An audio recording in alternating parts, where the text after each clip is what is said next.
বিসমিল্লাহির রহমানির রহিম। এখানে আমি 1.5 কেজি মতো আম নিয়েছি। আজ আমি মিষ্টি আচার তৈরি করব, তাই আপনাদের সাথে আমি শেয়ার করব কিভাবে তৈরি করছি। তো এই আমগুলো আমি ধুয়ে পরিষ্কার করে কেটে নিব। এই তো আমি ধুয়ে কেটে নিয়েছি। এখন এখানে আমি দিয়ে দিচ্ছি 1 টেবিল চামচ সরিষা বাটা, 1.5 টেবিল চামচ রসুন আদা বাটা, 1 চা চামচ হচ্ছে লবণ,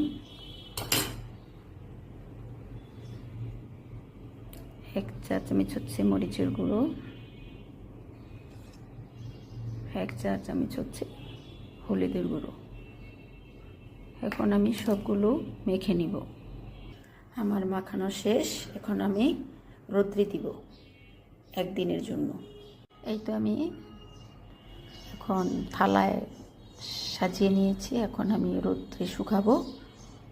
রোদ্রে শুকানোর পরে আপনাদের সাথে শেয়ার করব।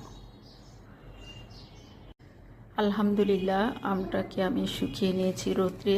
দেখুন কত স্বচ্ছ হয়েছে, সুন্দর হয়েছে। তো এটা দিয়ে যদি এখন আমরা আচার বানিয়ে নিই, খেতে অনেক মজা হবে। এভাবে রোদ্রে শুকালে আচার বানালে অনেক মজা হয়, অনেক ভালো লাগে খেতে। চুলে একটা প্যান চড়িয়ে দিয়েছি, তেল দিয়ে দিচ্ছি।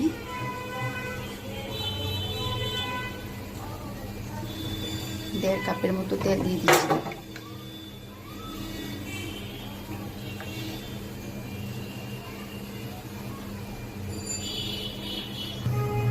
পৌনে 1 কাপ চিনি দিয়ে দিচ্ছি। পৌনে 1 কাপ চিনি দিয়ে দিয়েছি। 1.5 কাপ সরিষার তেল, পৌনে 1 কাপ হচ্ছে চিনি দিয়ে একটু নাড়ে দিয়ে নিচ্ছি। এখন আচারগুলো দিয়ে দিচ্ছি। তেল ভালো করে গরম হয়ে গিয়েছে, বলক চলে এসেছে, দেখতেই পাচ্ছেন। আচারগুলো দিয়ে দিচ্ছি। সেই শুকনো আমগুলো দিয়ে দিচ্ছি। দিয়ে দিচ্ছি 2 টেবিল চামচের মতো ভিনেগার। এই ভিনেগারটা দেওয়ার ফলে সব কিছু সুন্দর করে কুক হয়ে যাবে এবং আচারটা নষ্ট হবে না।